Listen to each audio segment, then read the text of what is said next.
మీ పావని. నేనైతే కొబ్బరి చట్నీ అయితే తయారు చేస్తున్నాను. కొబ్బరి చట్నీకి కావలసినవి పచ్చిమిర్చి, ఎల్లిపాయలు, కొత్తిమీర, ఒక ఒక కొబ్బరి, కొన్ని పల్లీలు.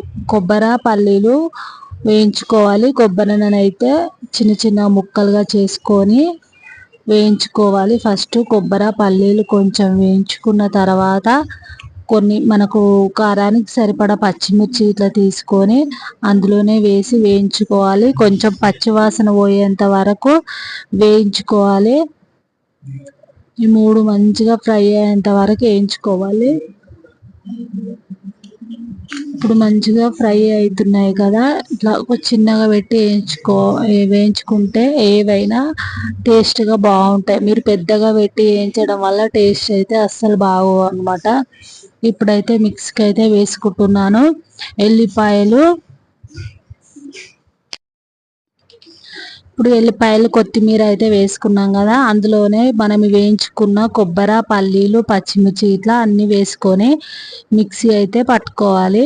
కొంచెం ఉప్పు ఇట్లా వేసుకోవాలి. మన టేస్ట్కి సరిపడా వేసేసుకోవాలి. ఇందులోనే మంచిగా ఉప్పు ఇట్లా వేసేసుకొని ఇక మిక్సీ అయితే పట్టుకోవాలి. మంచిగా కొంచెం పేస్ట్ అయ్యేంత వరకు ఒకసారి అయితే మిక్సీ వేసుకోవాలి. ఫస్ట్ కొంచెం కచ్చాపచ్చగా అయినాక వాటర్ ఇట్లా వేసుకోవాలి.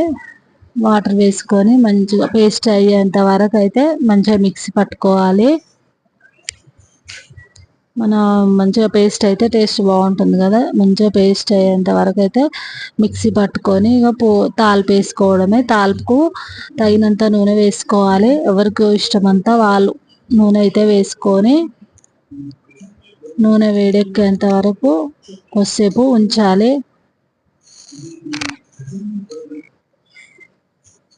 నూనె అయితే వేడెక్కింది. కొంచెము ఆవాలు వేసుకొని 2-3 ఒట్టిమిర్చి వేసుకోవాలి.